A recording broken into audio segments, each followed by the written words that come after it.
비추가 아닌 강추해드리는 단간 비추미 안경원 김용환 안경사입니다. 안녕하세요.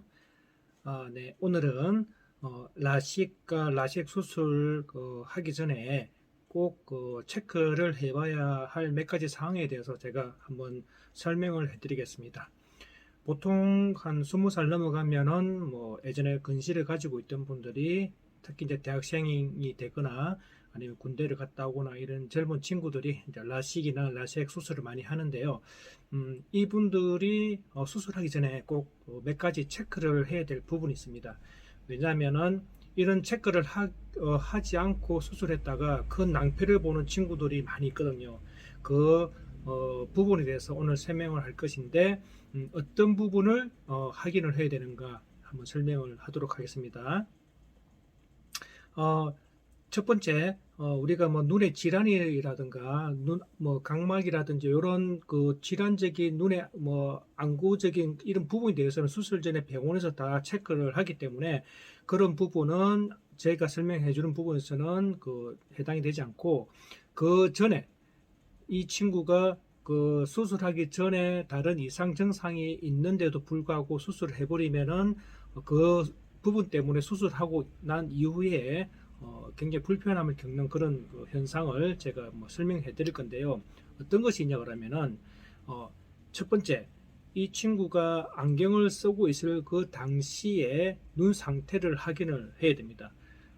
왜 그러냐면은 이 친구가 만일에 수술하기 전에 원래 수술하기 전 눈 상태가 문제가 있는 상태에서 수술을 해버리면은 그냥 각막을 깠기 때문에 원거리 시력은 굉장히 잘 나온다 하더라도 그 이후에 발생하는 부분이 있습니다. 그게 첫 번째 조절의 이상입니다. 만약 이 친구가 수술하기 전에 눈 상태에서 조절 기능 이상을 가지고 있는 친구라면은 수술하고 난 다음에도 이 부분이 그대로 적용됩니다. 라식 수술했다고 잘 보인다고 해결되는 것이 아니고, 수술하기 전에 눈 조절 이상 상태가 수술하고 난 다음에 계속 따라오거든요. 그렇게 되면은 보통 라식이나 레섹 수술을 하고 난 다음에 굴절 상태를 보면은 거의 대부분 과교정이 되옵니다. 과교정이 뭐냐면은 근시를 가지고 있는 친구가 수술하면은 조금 약도의 원시나 약간의 좀 중동도의 원시로 만들어 버립니다, 병원에서. 왜냐하면 수술하고 난 다음에 다시 근시로 퇴행되는 그 부분이 있기 때문에 조금 과교정을 해주는 경향이 있거든요. 문제는 그렇게 되면 이 친구가 그 전에 가지고 있던 조절 기능 이상의 그 상태를 가지고 완전하게 눈이 정상화됐다라면 똑같이 과교정이 된 상태에서 책을 본다거나 컴퓨터를 본다거나 핸드폰을 볼 때 그 조절의 부담을 그대로 안게 됩니다.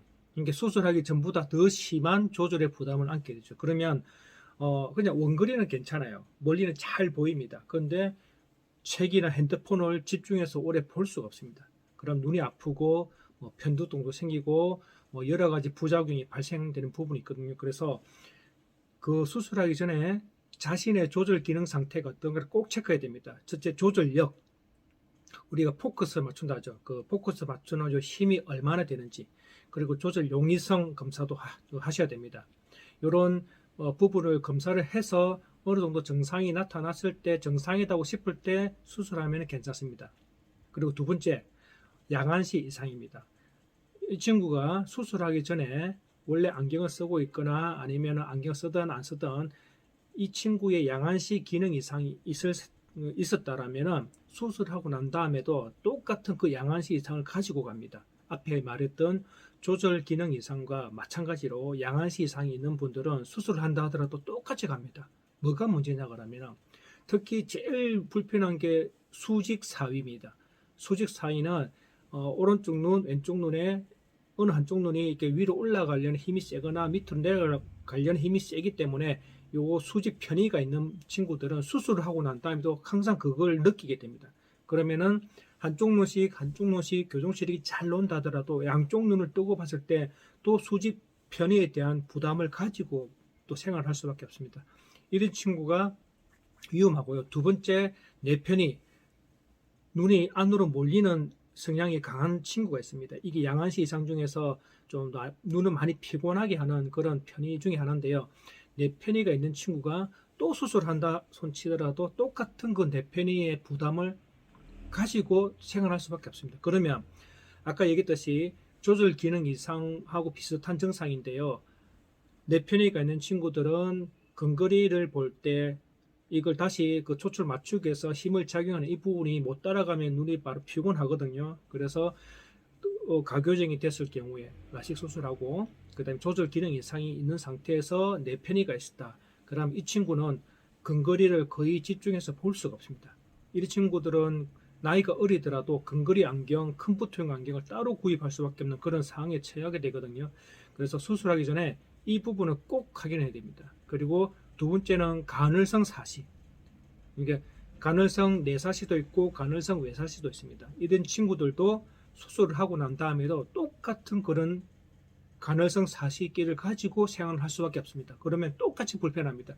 그래서 이런 부분들을 안과에 가면은 이런 부분을 검사를 거의 잘 안 하거든요. 그래서 전문 안경원에 오셔가지고 자신의 눈 상태, 눈의 기능적인 상태를 한번 체크를 하고 그 다음에 라식이나 라식 수술을 받는 게 유리합니다. 이렇게 검사를 하지 않고 무턱대고 수술했다가 큰 낭패를 본 친구들이 굉장히 많습니다. 저희 안경원에도 그런 친구들이 많이 있거든요. 다음 시간에는 그런 낭패를 본 친구의 사례를 제가 한번 영상으로 올리도록 하겠습니다. 오늘 라식과 라식 수술하기 전에 꼭 확인해야 될 그런 눈 상태 검사는 어떻게 어디서 받아야 되는가. 안과에서는 질환 검사, 눈의 전반적인 안구적인 검사를 받고 나머지 기능 검사는 안경원에 와서 받아야 된다는 거 꼭 기억하십시오. 오늘은 이만 마칠까 합니다. 네, 감사합니다.